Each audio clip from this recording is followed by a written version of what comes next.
It's Friday, the 20th of October, 2023. The last word in podcasting news. This is the Pod News Weekly Review with James Cridlin and Sam Sethi. I'm James Cridlin, the editor of Pod News in sunny Brisbane. And I'm Gene Liverman in dark Georgia. Yes. In the chapters today, YouTube is moving on. The IAB released its podcast buyer checklist. Apple Podcasts makes some changes, and podcasters are the most trusted media personalities in the UK. And also, I'm Steve Goldstein from Amplify Media. And I'm Jay Nachlis from Coleman Insights. And later, we'll be talking about the new rules of podcasting on YouTube. They will. This podcast is sponsored by Buzzsprout. Last week, 2,868 people started a podcast with Buzzsprout.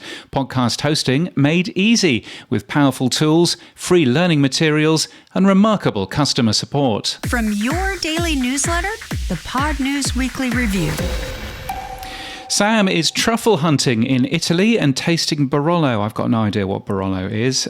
So I'm joined by Gene. Who are you, Gene? Where are you? I am in Georgia in the United States, and I am a IT professional by day and a podcaster part-time and a general home automation enthusiast. Oh, home automation. Blimey. How long have you been in podcasting? I started podcasting by putting out one for my church, just putting out our church sermons as a podcast several years ago. And that got me kind of hooked on the idea, but it took a long time to find something to do as my own podcast. I've been doing my own now for just over a year. Volunteer technologist at volunteertechnologist.com. And we would recognize you not for your real name or where you are, because we've not heard your voice before, but we would recognize you. Why? Well, I boost into the show as Gene Bean on a regular basis, and I'm also pretty active in the Podcast Index Mastodon. You are indeed. Yes, you're all over that thing. So thank you so much for doing that. Home automation, eh? Yeah. What sort of systems are you using? I am a big fan of Home Assistant, and I use a variety of different things, but it just, all those routine and mundane things we have to do, like turning off every light when we leave and stuff like that, I like to not have to do that. I like to let something do it for me. Well, maybe we'll find out a little bit more about that later. Shall we look at the week's news? Sure. So YouTube is probably the big story this week. YouTube is now rolling out their RSS ingestion tools to podcasters, and they had a big chat with podcast hosting companies this week too. But advertising won't be allowed? Is that right, James? Yeah, advertising won't be allowed. So it's kind of hidden away in the RSS best practices document. But if you have 30-second ads in your shows, then you won't be able to have those. So this show is okay because this show has sponsorship and it's host-read sponsorship, and that's all good. But advertising won't be allowed at all, which is a thing. I mean, we got a boost, didn't we, from the Optimal Living Daily podcast. And it looks as if they're a little bit surprised, doesn't it, in terms of what their boost says? Yeah, it absolutely does. It said, "Yay, I found where I can connect RSS feeds to YouTube Studio. Boo. Terms of service make it sound like I can't because I run programmatic ads." Yes, you can. Sounds like it'd be a real pain. Yeah, exactly. So when we record this, YouTube haven't yet done their big talk to the podcast hosting companies. I know where it is, but it's at 1:00 in the afternoon Eastern time, and there's no chance of me being awake for that. So so I won't be doing that. And anyway, I'm not invited. But it'd be interesting to be a fly on the wall in terms of that, and to learn what some of the podcast hosting companies think of all of that. My understanding is that they'll be able to turn off podcast ads by IP address, which is what they'll probably end up having to do. There is a user agent as well that YouTube is using, but you probably don't want to use a user agent because that's an easy way to get every single podcast that you listen to ad-free. So come on, maybe let them do that. That would work out really well for the rest of us. Yeah, exactly. So that would be fun, but we will see. What's your sort of thoughts on YouTube jumping into the podcasting world? I can see why they're doing it, and I can see why a lot of people are really excited about it. One of my best friends actually said that he only gets podcasts and other things through YouTube because the video keeps him engaged, even if it's just the moving pictures. But I don't think it's good for podcasting as a whole. I think it's very much like what a lot of people have said, that it's bring everybody in and then convince everybody that YouTube's the only place to do it and basically try and kill off everybody else. It doesn't seem like a good thing for podcasting in general to me. Yeah, I would probably agree with that. And I think, you don't need a podcast hosting company, really, if you're going to be just podcasting in YouTube. There's no opportunity for people to sell advertising, as we just heard, because they don't want the advertising. That's where Doodle makes all of their money. So Yeah, exactly. And I mean, if you're lucky enough to be a big podcaster, then YouTube will share some of the money it's making from your content with you, which is very kind of them. So we will see quite how all of that works. But having said that, definitely from a consumer point of view, consumers are really interested in podcasting through YouTube. At Podcast Movement, there was a great piece of research into YouTube for podcasting. It was from Amplify Media and Coleman Insights, and it seems probably right now is a good time to learn more about what that research said. So I spoke with Steve Goldstein and Jay Nachlis and started by asking Steve, what is a podcast? Well, we seem to be moving into yet a new era in podcasting. New eras, I think, we're every couple of years. Now it feels like it's every couple of months. And so I think the question in front of us right now, with the ascension of YouTube, is a podcast just an RSS feed, or is it something different? Can it be video? The study that we just did demonstrates clearly, regardless of whether you are a YouTube user or Spotify or Apple, wherever you get your podcasts, there is a clear sense that video can be a part of it. So you shared a study, the new rules of podcasting on YouTube. It's obviously been a big week for YouTube this week, with talking to podcast hosts, with emailing people saying you should be on YouTube, with rolling out RSS ingestion as well. Jay, what did the study say? And first of all, how did you conduct it? Well, we made sure that it was a really big, broad sample. So we talked to 1,000 podcast consumers. They were as young as 15. And as old as 64 across the United States. And when we were thinking about the methodology and how to design it, we really thought it was important that we didn't use the word listen. We've seen in a lot of research that that's a screener that's used. Do you listen to podcasts? And if we're really trying to ask that question of how people define podcasts and how they're truly consuming podcasts and how they define it, then we thought that would be kind of disingenuous and could potentially bias the sample. So although we recognize it's not the greatest word in the world, we use the word consume and consumption. And so particularly as we went through particularly the first half of it, we use that and then listen and watch as we get a little bit later. So the study was kind of designed as a full funnel in the beginning, where the first half of it, all 1,000 podcast consumers got to answer the questions. And then as we got into the percentage of people that specifically use YouTube to consume their podcasts, then the second half of it focused on that. So Steve, what did the study say in terms of what a podcast is? Does everybody say it's an RSS feed, or does everybody talk about it being audio? No, I think it's just Todd and Rob that talk about RSS feed being essential. No, the question was, is podcast audio or video? And 75% said yes, it's audio or video. Only 22% said audio only, and only 3%, not surprisingly, said video. Yeah, so there's quite a lot of people who are saying that podcasts can come with video now, and I'm presuming that means that the research says that YouTube was a very preferred app for consuming podcasts. Is that what it ended up saying? Yeah, it was the biggest. 60% of all those podcast consumers say that they consume podcasts on YouTube. Spotify was not too far behind, right around 52, 53%. And then Apple was in a distant third. One thing that was interesting about when they talked about which platforms they're using to get their podcasts was that YouTube Music showed up in the top 10. And we were pretty intentional in this study to make sure that we were specific that YouTube and YouTube Music were different apps. Obviously, that's not a perfect science. There will be some confusion, but YouTube Music showed up I think it was in 9th place already. Somewhere around 15% said that they were using it for podcasts, which, considering they really only got in the game a few months ago, we thought was an impressive first showing for them. Yeah. How did Google Podcasts do, just as a matter of interest? Because normally what happens when they announce that they're going to close something is that everybody starts using it. They were number 2.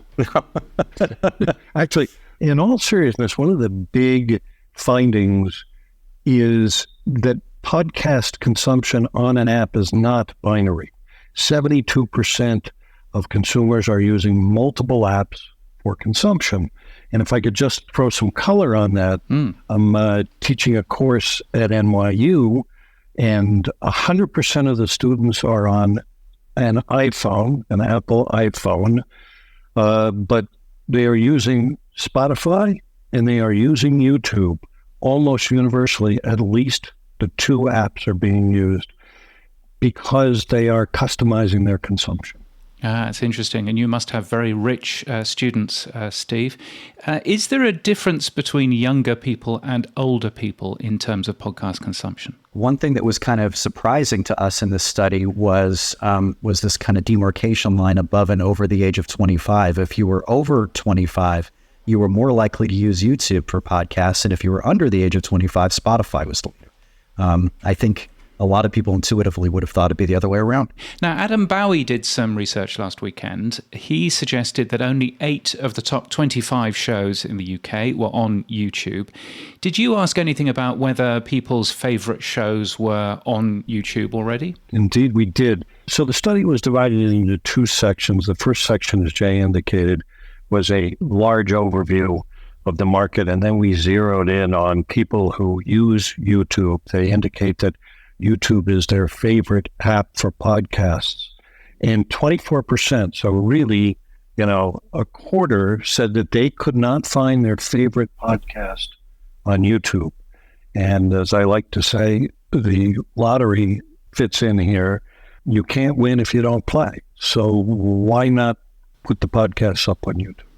Yeah, I mean, obviously their favorite podcast is this podcast, and we're on YouTube, so obviously that's kind of okay. So what should we be doing as podcasters then? Well, I think it's different for every podcaster, right? Like, one of the first things that I think Steve and I felt was very important to get across in this study was this isn't a prescription to say that every podcaster should be on YouTube the same way. Some podcasts, for example, are more conducive to using YouTube certain ways than others. Sometimes it makes sense, if you're doing a sports podcast, to have the 2 hosts talking. For a fictional, storytelling podcast, that's going to be something completely different. Sometimes you're going to want to use animation. Sometimes you're going to want to show the live hosts. But and sometimes maybe you don't necessarily put your podcast on YouTube, but we do think from a marketing perspective that there's really no reason that a podcaster can't find a way to be on YouTube. One of the things that we thought was quite stunning was how big the recognition and usage of YouTube Shorts was, particularly in the terms of how people are discovering new podcasts with that medium. So really, there's some application for YouTube for every podcaster. All right, so you're suggesting having a look at YouTube Shorts, making sure that is a thing that you're in, if that makes sense for your individual show. Is there anything in terms of the metadata, the information that we put on YouTube as podcasters? Is that something that we should be focusing on? So I think the algorithm for YouTube is bespoke. I mean, people who have been using the platform for years have some understanding of this, maybe better than most podcasters, but keywords and consistency and titles, categories and descriptions, all of these things amount to how your podcast looks and performs. And there's a bias toward video, and there's a bias toward channels.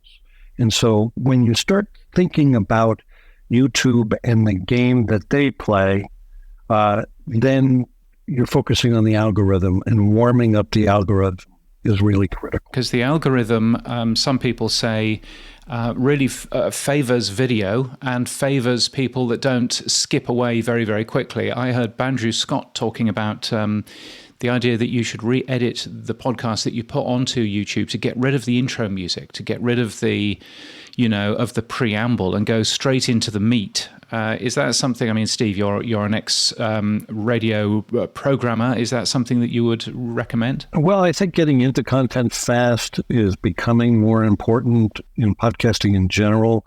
But I would tend to agree that YouTube is a different monster. People are making their decisions in 3 to 5 seconds. And so, yeah, I'm now running across more podcasts that are doing the same thing in general, and I think that's applicable to YouTube, absolutely.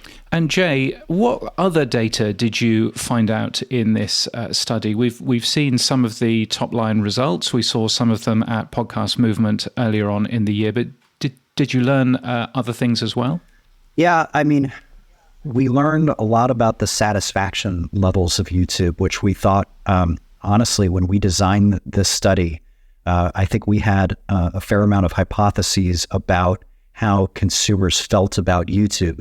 And we know that there are a lot of consumers that are on YouTube just because it's a beast, right? It's a mass platform. And a lot of people are discovering podcasts and consuming podcasts because they're already there, which is an important note, to take into account. But, above and beyond that, are they just using podcasts because they're there, or are they using podcasts because they really like it? And that was one of the biggest findings we thought also from this study, was that when we did some, what we call agree-disagree statements, and how people feel about their experience on YouTube, and how easy it is to find podcasts, how easy it is to navigate, and so on and so forth. And our feeling was, maybe this is where people say, yeah, I'm there because I use it already, but YouTube's really clunky. If there was a better experience, I'd be more happy. But they actually didn't really, the consumer didn't, the industry may feel that way, but, overall, the consumer really doesn't feel that way. And when we actually did a face-off between YouTube and Spotify, for those that use both for podcasts, and YouTube and Apple, YouTube won by a landslide. It was quite remarkable. Interesting. I wonder why. Is it comments? Is it just the UX? Did you get any sort of qual as to why that might be? Yeah, we did have some one-on-one interviews, and in that qualitative, some of those videos that definitely came up. Engagement came up. Comments came up. I think that's a super important factor that gives YouTube an advantage. One of the things that surprised me when we did the face-off between YouTube and Apple and Spotify was the recommendation engine. 68% of the people who used YouTube and Apple Podcasts said it makes better recommendations, and 62%, so essentially the same number, on Spotify. That was a surprising finding. The business has moved from a lot of different apps to consolidating into 3 apps. 73% in this study use either YouTube, Apple, or Spotify. Interesting. And I guess, some of that is down to YouTube already has a ton of information about me, about what I watch on that particular platform. And so I guess that it learns, it knows a little bit more about me. But it's exactly. Recommendations is always an interesting thing. As they go to search for podcasts on YouTube, the number one way they do that is they type in the name of the podcast in the search box. And the thing that we take from that is that when you're promoting your podcast on another platform, and this goes to making sure that they're aware that you're on YouTube, the blanket term, everywhere you get your podcasts, doesn't necessarily include YouTube. And if you're on YouTube, being intentional about that, so that when people get to YouTube, and it may not be as easy to get to a podcast page on YouTube as it is for other apps, knowing that they can search for your podcast at YouTube because they know it's there, could provide a nice advantage. James, I don't know how it is in Australia, but in the U.S., it is a government mandate that you say wherever you get your podcast. Well, yes, and let's not ask what the Canadians are going to be planning. The work was sponsored by the Locked On Podcast Network. Where can people go to read a little bit more? They can go to either of our websites, ColemanInsights.com and AmplifyMedia.com. Jay, Steve, thank you so much for your time. I appreciate it. Thank you, James. Pleasure. Thank you, James. Steve Goldstein and Jay Nachlis with more information on YouTube. What's next, Gene? Well, it looks like the IAB released its podcasting buyer-seller checklist. That's a fun name to say. Yes. It was produced by the IAB and 20 members of a working group. What's this one about? Yeah, it's a really long, I think it's 23 pages long, if I've remembered correctly. I was talking about it on the Oxford Road podcast earlier on this week. It's a massive, great big sort of, checklist of everything you should know, according to the IAB, if you're buying advertising on podcasts. So it's got everything from, does this podcast seller accept a VAST tag? And are they doing tracking and all this kind of stuff? And there's lots and lots and lots of tick boxes and stuff like that. I don't know. Are you a big fan of advertising in podcasts, Gene? Or are you one of the many people that skips past them when you hear them? I think it kind of depends on the podcast and what I'm doing. Some of them I listen to, some of them I don't. Some of the shows I listen to, it's the same advertisers sponsoring it for long periods of time, which is great. But I know what the ad's going to be, so I don't really feel the need to listen to it a second time. But if I hear a new ad in one of the ones I listen to, I'll make a point to listen to it. And I've got no problems with people advertising. I mean, it costs quite a bit of money to put out a podcast and to do it well, and you've got to pay for it somehow. And value for value is still pretty new, so you're not going to fund most podcasts with it yet. Yeah, no, indeed. I think that there's definitely something I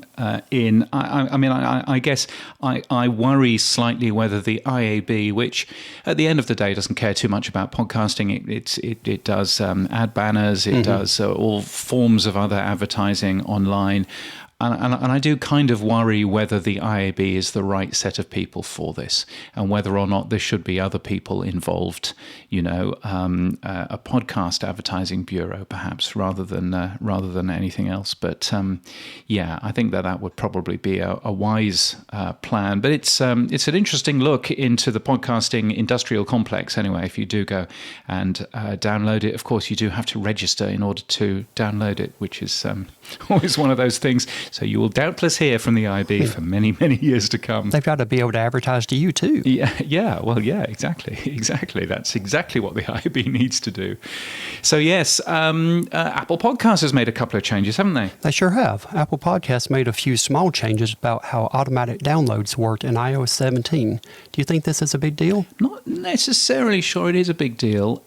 So it's a very small change, and I think it affects a very small amount of people. So if you got the Pod News Daily podcast, for example, and then you didn't listen to it, then what Apple Podcasts does is it pauses and it says, okay, this person isn't listening to this podcast. I'm not going to fill their iPhone with countless shows that they're not listening to. I'm just going to pause and I'm going to wait for them to start listening again.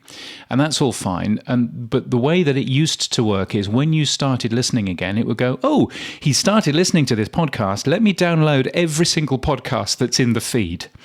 And so, there are 150 shows in my feed, and so it would download 150, episodes, and that's probably not a good plan. Not good for the phone and not good for matching reality when it comes to the statistics side of things. Yeah, exactly. Now, my suspicion is that it's hardly anybody that's actually doing this. But nevertheless, Apple, I spoke to Apple Podcasts about it, and they tell me that they have people whose job is basically to sit there and go, how much battery life is this app using? How much storage is this app using? Can we optimize this in any way, shape, or form? And they go around all of the different Apple apps, and the Apple Podcasts app was one of those that ended up being, looked at, and they went, there are some savings that we can can make here in terms of storage. There are some savings that we can make here in terms of battery life, and that I think is a very good thing. It was something that Apple did, and something that Apple changed. I'm not sure it's going to make a massive amount of change. I know that Ross Adams from Acast has made a big deal about it.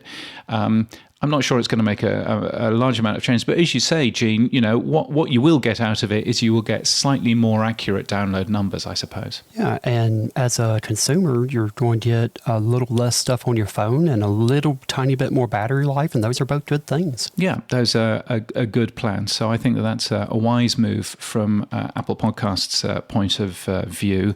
I guess what we don't want necessarily is we don't want individual podcast apps kind of, spying on us and, making lots of data calls back to people saying how many, people have listened. And so actually, a download number is still a pretty good number. Apple Podcasts is probably one of the big podcast apps that still has automated downloads. YouTube Music has it, yes, but it's not necessarily going to be turned on. And similarly, Spotify has it, but you've got to work really hard to end up turning it on. So, it might make a difference, but I'm not sure how much of a difference, to be honest, it's going to make. It'd be interesting to see if it shows up in any of the statistics over the next 3 to 6 months. Yeah. The statistics that come out from the different podcast hosts and that we hear about here on this show and elsewhere. Yeah, no, absolutely. And Buzzsprout publishes those, Libsyn publishes those as well, and Transistor for the first time ended up sharing some of their data as well, which we'll get onto a little bit later. Now, you sent us a boost the other week, didn't you? I did. I said that it'd be awesome if more people registered with OP3 to promote others to do so simply by peer pressure. So I think normalizing having open statistics about podcasts would be good for the industry as a whole, or at least from somebody with a small show and who just listens to what's going on. It sure seems like it would be. Yeah, well, and you sent us a boost with a row of ducks, so thank you for that. My pleasure. Yeah, I mean, I think, OP3, from my point of view, is super helpful, not just because, yes, it's got stats on there, and they're pretty decent stats, but also because you can look into other people's stats, or indeed look into the stats as a whole. And there should be no reason why I can't pull out details about Apple Podcasts versus Spotify versus YouTube from the OP3 stats if I was just to sit down and do a little bit of coding, I suppose. Not quite sure that I can be bothered yet.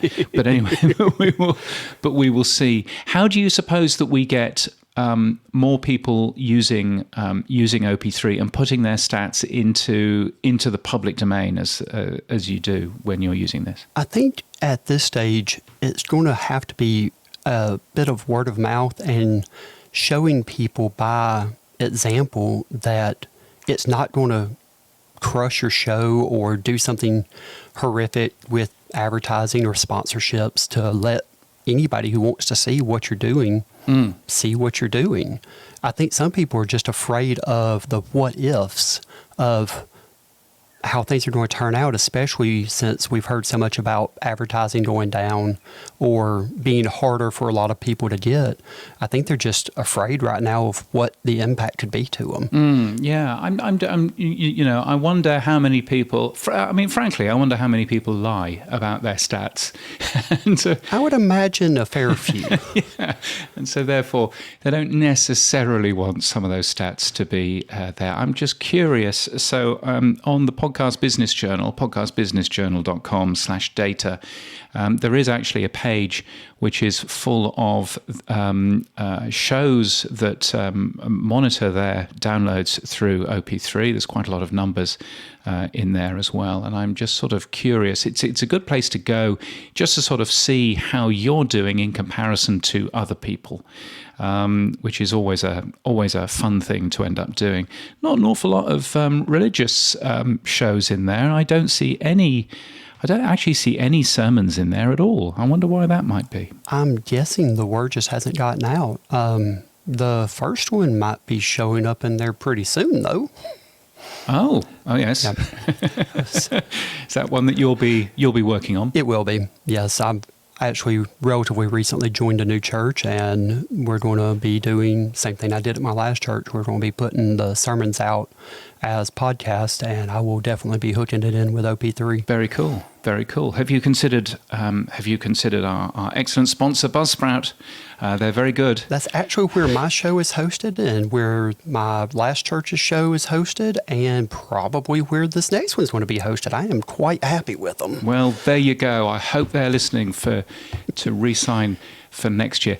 It's really interesting. I think there's one other thing that I think OP3 could help a lot with. I've heard quite a few podcasters in the tech area talk about how one problem they have is that so many of the advertisers want the tracking pixels and other things that they're just not comfortable with that much data being shared. And I wonder if we could start getting podcasters to pitch OP3 as an alternative to the tracking pixels, where the advertisers could see the data that OP3 provides, but seeing it in a way that doesn't have all the creepiness to it that a lot of podcasters just aren't comfortable with. Yeah, and I think, OP3 particularly because it's open, because it's trustworthy. There's nobody trying to fake it and do things like that. I mean, it's a good backup for advertisers that yes, I can have a look at my Libsyn stats. Well, great. But also, that advertiser could also go and have a look at the OP3 stats as well in there. Absolutely. And perhaps that would be a good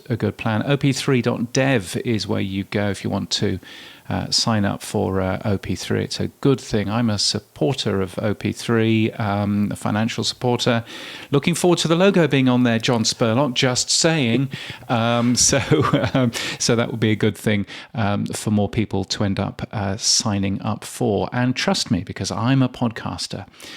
Speaking of which... That leads in nicely to the next story, because podcasters are the most trusted media personalities here in the U.S., at least according to a new study. The second most trusted are YouTubers, many of whom, of course, are also podcasters. Does this look about right to you, James? Does it?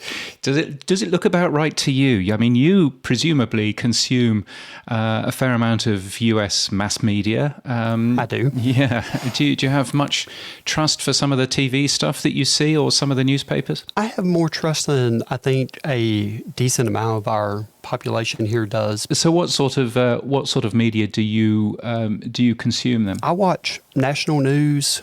Watch and listen to national news, both from like CNN and NPR. I catch the local news fairly often and read a good bit, but mostly from the traditional, well-respected, well-regarded, kind of peer-reviewed, trusted media sources, and the things that have traditionally been trusted, which about half of the U.S. population is not trusting so much right now.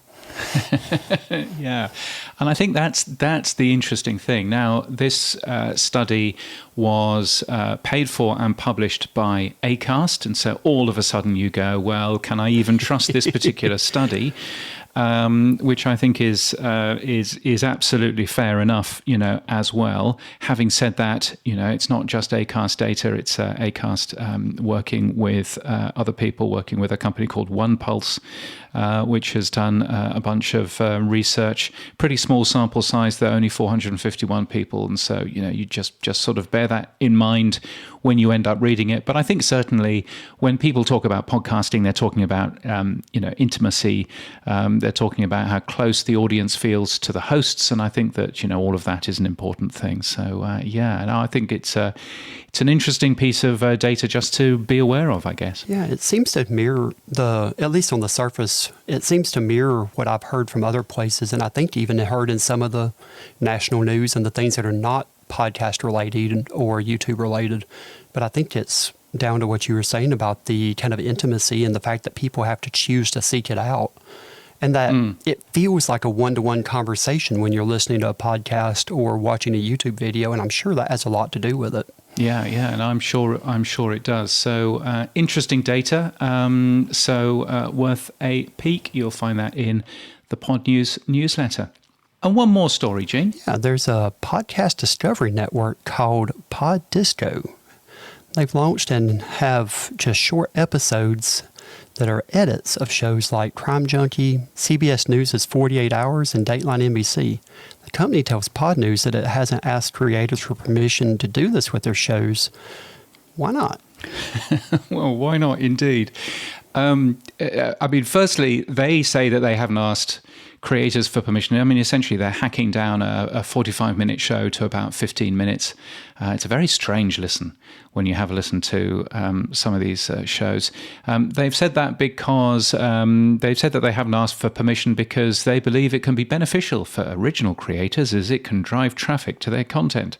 I think the other reason why they haven't asked is that, weirdly, they don't need to, because American copyright law is such that you can produce an edited version of a piece of work, and that is fine.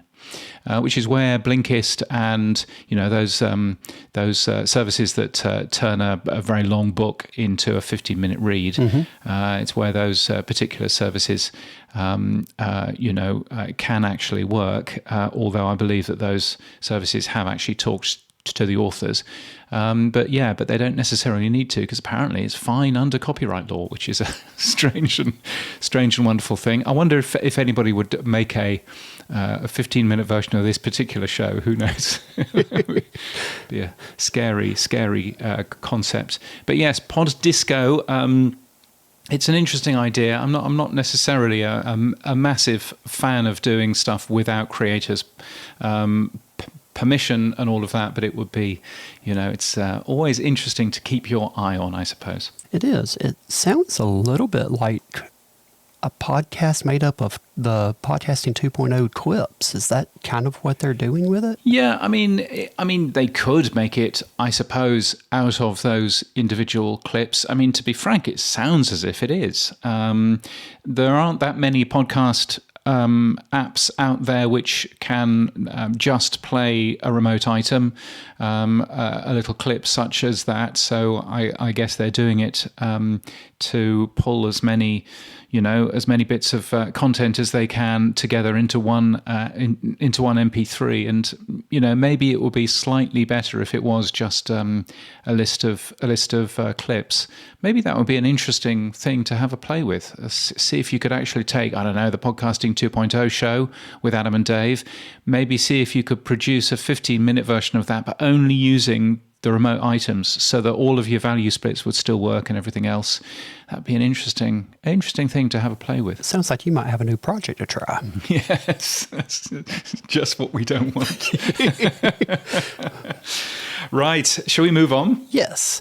Let's go right around the world, or maybe just Australia this week. Yes, just to Australia. Media Week has published the Power List for 2023, which is the publication's top 100 list of media executives. And many congratulations, Grant Tothill at number 88. He works for SCA's Listener. And Corey Layton at number 87, who works for iHeartRadio Australia, or ARN. And there is some interesting things going on in the media landscape here in Australia, because those two companies are talking about buying one another, or rather ARN Media, who owns iHeartRadio, is talking about buying SCA, which is its big competitor. So I did a little piece of work on the Australian podcast ranker. And basically, if you combine those two, that's 69% of all podcast downloads in the Australian podcast ranker, which would be quite a large company, wouldn't it? Yeah, no kidding. Yeah, if that actually happens. You've got Clear Channel or iHeart in the US, which went around buying all kinds of individual companies, but this would be a massive company, and frankly would squeeze out almost the rest of the industry, it would seem. Yeah, it seemed like it'd be very hard to compete with that. Yeah. And the weird thing is the way that it's going to work, assuming that this actually happens, which is most certainly not a done deal yet, but assuming that it actually happens, they still need to keep the radio stations themselves separate, because Australian media law means that you can only own 2 radio stations in each market, which used to be the case in America a long, long time ago, but most certainly no longer. So they're going to keep them as 2 separate companies competing with each other for regulatory reasons for the radio, but of course they don't need to do any of that in terms of the podcasting, in terms of the app. And it'll be interesting to see whether iHeartRadio wins out, whether Listener wins out. Listener, of course, is SCA's technology. So if you're going to, buy an app, then you've just bought all of the tech there. Whereas iHeart is obviously just the iHeart code, which Australia is using as well. So I find it all absolutely fascinating. So it'll be really interesting to see quite what happens there. For sure. It's interesting how the laws have not kept up in some areas, but old laws have just hung around. So you get this weird dichotomy here. Yeah, no, exactly. I think it was Ronald Reagan that made those changes. Maybe it was Ronald Reagan, or maybe it was even Jimmy Carter. It was one of those two people a long time ago. Let's look at people. Eric John is leaving the IAB at the end of the month. He was part of the team responsible for the initial IAB podcasting measurement standards. He was always a very nice man when he spoke to me. So I wish him well, whatever he's leaving to do. RJB has been named as Executive Director of Heritage Radio Network. Now, RJ used to be, or indeed still is, the co-founder of Osiris Media, which is, they call themselves the largest independent podcast network focused on music. So good to see RJ is being kept busy. And John Cohen is celebrating 10 years in podcasting with a special feature from Indiana University. After working for companies like Podcast One and Wondery and Midroll, he's now a partnership executive at Spotify. It's worth a peek, that particular article. But if you're looking for a job, Pod News has podcasting jobs across the industry and across the world on podcasting's largest jobs board. They're free to post as well. It'll just take 2 minutes to add a new role at podnews.net/jobs. The tech stuff on the Pod News Weekly Review. Oh, yes, it's the stuff you'll find every Monday in the Pod News newsletter. Here's where we do all of the tech talk. Gene, what have we got first here? So it looks like Transistor has reported the top podcast listening apps on the platform. Apple Podcasts has 51.6% of all downloads.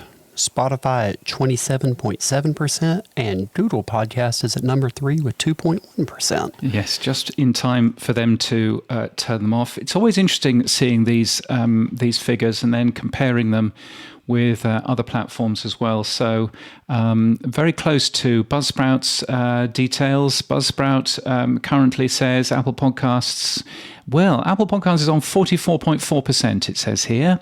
Spotify, 28.6%. And Google Podcasts at number 3 with 3.5%. So they're similar, but not quite the same, which is interesting to end up seeing. I do wish that more podcast hosts would do this, would publish the kind of stats that you see from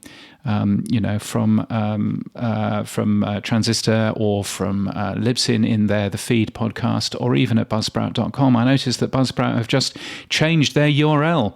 It's now buzzsprout.com/stats, which makes much more sense than global_stats. That it does. So thank you for changing that. Yes, global underscore. So always good to end up seeing that. There's a new audio checking tool called Audio Audit, which is quite interesting. It's launched new features that checks your RSS feed automatically and basically looks and goes, how loud is this show? What's the audio quality like? Is there lots of background noise? Are there any gaps and stuff like that? And I guess if you are looking after a bunch of different shows and perhaps you've got people underneath you who are editing some of those shows, it's quite a nice tool to end up using just to sort of check what it is that you're actually doing. Now, I got an 80% score that I was able to move up to 90% because I added the ID3 tags. It apparently wanted ID3 tags, a waste of time. But nevertheless, I've added that to the script that produces the Pod News Daily show. So that's all fine. How did you go, Gene? Because you put one of your shows through there as well, didn't you? I did. I got a 73%, and everything they complained about is stuff that Buzzsprout does very intentionally. So I kind of question what they're doing and how they're auditing this. Oh, that's interesting, isn't it? Yeah. So bitrate they said was very low. 96K mono. It's absolutely fine. Yeah. Number of channels, mono. Audio files should be in stereo. No, that's all right too. That's fine. Yeah. Mono, fine, absolutely fine. What was the problem with LUFS? Oh, yes, now you see. In terms of loudness, one of the things that I learnt is if you look at loudness for a mono file, well, a mono file is technically half as loud as a stereo file, isn't it? Because it's only coming through one ear. Oh, interesting. So what the data is here is it's basically gone, well, it's much too quiet. Well, yeah, it is too quiet because it's a mono file, and you have to calculate it in a different way. Yet, if it's actually played back, pretty much I think every podcast app I've ever tried plays a mono podcast in both ears, so it's plenty loud. Exactly right. Exactly right. It's the weird way that FFmpeg measures LUFS levels, but still, I mean, it's a useful tool for certain things. But yeah, like you, I looked at some of the data and I thought. Really? There was one thing that it said you have to leave half a second of silence at the beginning of your show. And I was there thinking, well, really? Why do I have to do that then? Nobody else has ever said that. That's the first time I've heard that one. Yeah, so I'm definitely not going to end up doing that. Headline has done something neat, haven't they? Yeah, they've got a text-based editor now called Headliner's Eddy, and it now remembers the name of the speaker in the previous transcripts. And that is such a simple tool. Every time I go into the Buzzsprout tool when I upload this particular show, I have to tell it who I am and who Sam is. And it would only have to look back last week and go, oh, that's the voice of James, that's the voice of Sam. Such a simple, straightforward thing, but it's one of those obvious things that you kind of go, oh yeah, no, that kind of makes sense. So Eddy is worthwhile taking a peek at. Sam has also highlighted Pix, which is an AI-powered personal podcast recommendation engine, which you can basically ask for shows that it thinks that you will enjoy. I asked it for shows about podcasting news, and half of the podcasts that it recommended don't actually exist. so I'm not entirely convinced about that. But anyway, it's it's worth a peek. And there's another one of these AI-powered clip makers called Swell AI. They are allowing podcasters to find viral moments and make clips right from the transcripts. Have you ever used any of these AI-powered tools? Well, I'm not trying to sound like an ad for Buzzsprout, but yes, I actually use their tool that does exactly this. They generate a transcript for me and generate suggested social media posts and do a lot of things, but they haven't started making clips yet. That would be a pretty cool new feature. There you go. Well, if they're listening, come on, Kevin. Get with the program. Then that's what. Then that's the thing. But yeah, no, the co-host tools that Buzzsprout have put together are really cool. So it's a smart thing. So it's well worth taking a peek at. They truly are a time saver. Yeah, no, absolutely is. There are some upcoming events coming up. The Philippines is to get its first ever podcast festival. It's called Here For It, HEAR, Here For It. See what they did there. It's actually happening today, October the 20th. So I'm sure the good folk of the Philippines are enjoying that as we speak. If you would like to know how to win an award and you happen to be in London next Wednesday, then some of the winners of the British Podcast Awards are speaking at an event at City University of London, which is worth going along to. It's a free event. It's worthwhile going. Who knows? There might even be coffee, tea and biscuits. So there's a thing. If you want to win large awards, then get your entry into the 28th Annual Webby Awards. They are now open. You can enter by the early entry deadline, which I just think means it's a bit cheaper. You've got until Friday week to do that, or this time next week. And the Independent Podcast Awards 2023 are on October the 30th in London, in the UK. Finally, in Mexico, there's a new event called PodCon MX. You can find out more details details on their website. It's on November the 9th, presented by RSS.com, who I'm an advisor for, and I am one of the speakers.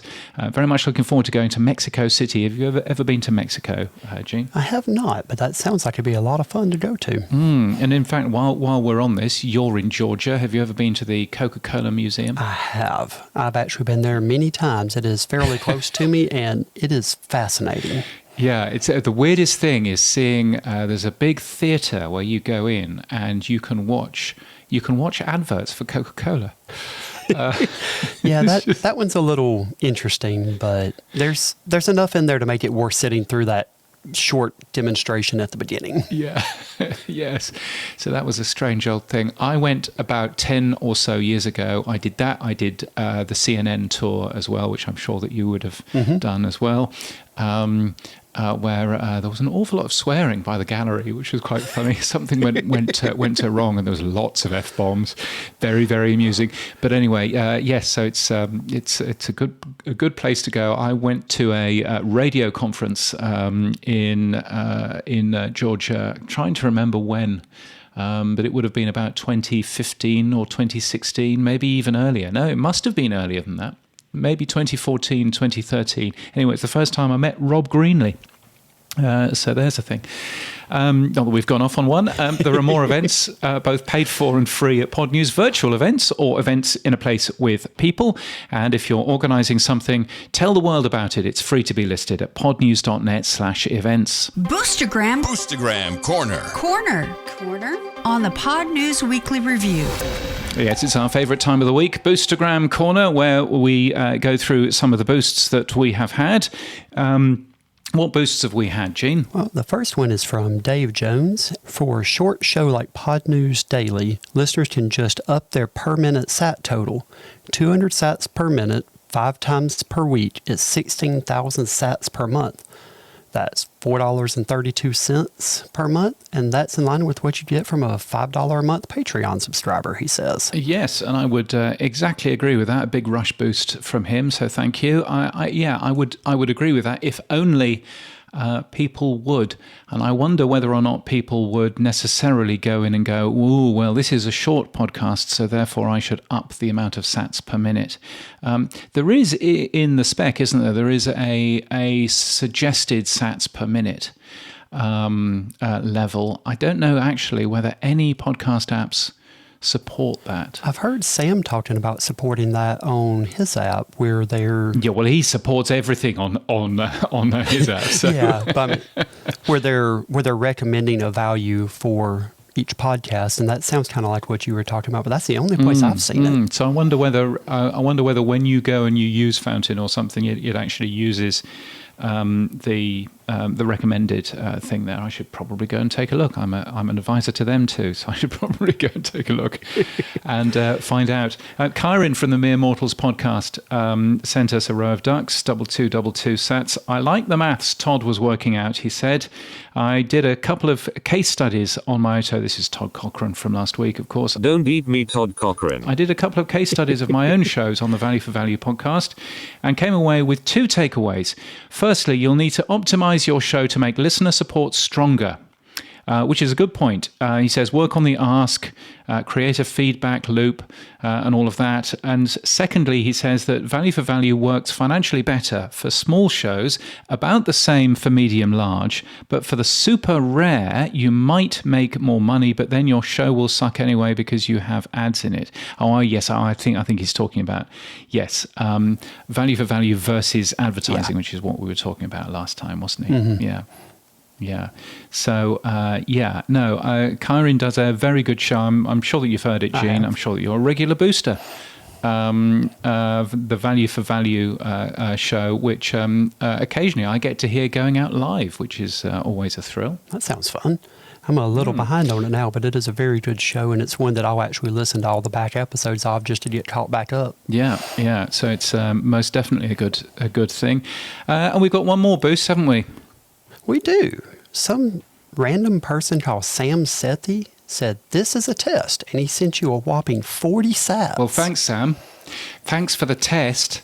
This is Sam on holiday, but clearly sending us tests. I think he's taken the wife for a romantic weekend or something in France or something like that. Where did he say that he was?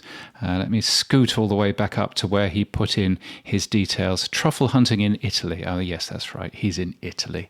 Anyway, thank you for the 40 sats, Sam. Very generous of you. We'll see you next week.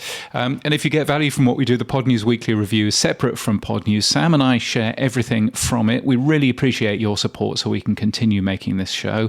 You can become a power supporter with your dollars or your Great British pounds or your Indian rupees at weekly.podnews.net, or you can support us with sats by hitting the boost button in your podcast app. If you don't have one of those, podnews.net/new podcast apps will help you find a new app. And of course, there's always Podfans or Fountain. So what's a typical week in the week of you, Gene? Well, for me, it's doing remote IT work for a company that kind of makes TV work. We move television broadcasts from where they start to where the broadcasters need them for delivery. So that's kind of cool. I'm just starting there, and it's a lot of fun. But beyond that, it's doing things like I was talking about at the beginning, playing with Home Assistant and finding out that maybe it's a good idea to pay attention to the low battery alerts that are in there. Got a rude awakening of that this week when my front door just beeped at me instead of unlocking. Oh, that's possibly not good.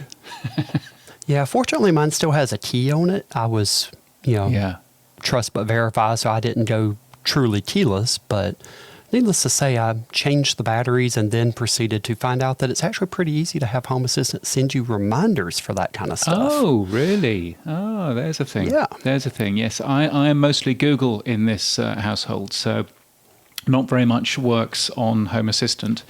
The only thing that I've managed to get Google to do, which I'm quite pleased about, is when you ring the front door, I've got Google to automatically turn on the lights outside. That is a handy thing. Yeah, which is a handy thing. So there's some sort of rudimentary thing that Google Home has just done, which is some kind of scripting thing, and it seems to work from that point of view. But what it won't do is I can't get it to turn on the lights if it spots a person. So if it spots a person, then you can't do anything with that. It has to be somebody pressing a button, which seems a little bit ridiculous because I'd quite like it to turn on the lights in the garage if there's somebody there. That would be a polite thing to do. I feel like if you get into Home Assistant just a hair more, I bet you can make that one work. I swear I've heard people talking about that one. Yeah, and I'm sure you can. I don't know whether Google's Nest cameras will do any of that stuff, but I should dive into that a little bit more. Thankfully, you can run Home Assistant on an Umbrel. Yes. So at some point, I might spin that back up again. But yes, what else have you been doing? Anything else? Yeah, kind of on the opposite end of the spectrum. I got a nice reminder about how energetic kids are. Went to a 5-year-old's birthday party this past weekend, and it never ceases to amaze me how much energy they have. Yes. Yeah, absolutely. Yes. Going to kids' parties is just absolutely tiring out. It is. It's quite a thing. So yes, I feel exactly that. I am normally I normally love those kids' parties where you can take your child to it. You can just throw the child at the person that's organising the party and say, "I'll see you in 2 hours." That's always a good thing. This was almost that good. They had one of those inflatable bounce houses, and so the kids pretty well kept themselves entertained for most of the time, and then the adults got to just socialize. So it was almost what you're describing. Oh, yes. Well, very nice. So what about you? What What's been going on for you this week? Yes, well, later today, I will be flying to Adelaide, which is in the south of Australia. It's literally in South Australia, and going to see some family there. It's only the second time that I will ever have been to Adelaide. Why is Adelaide a very important thing in terms of podcasting, Gene? I wish I knew the answer to this one, so how about you educate me? It's because the folks who built Pocket Casts are from Adelaide. Oh. Yes, not anymore, but that's where the original team was based. A company called Shifty Jelly. Now, of course, it's run by the good folk at Automatic, who also own WordPress. Yes, so this will be the second ever time that I've been to Adelaide. It's one of those weird places in the world that has a time zone which is half an hour out of kilter with the rest of the world.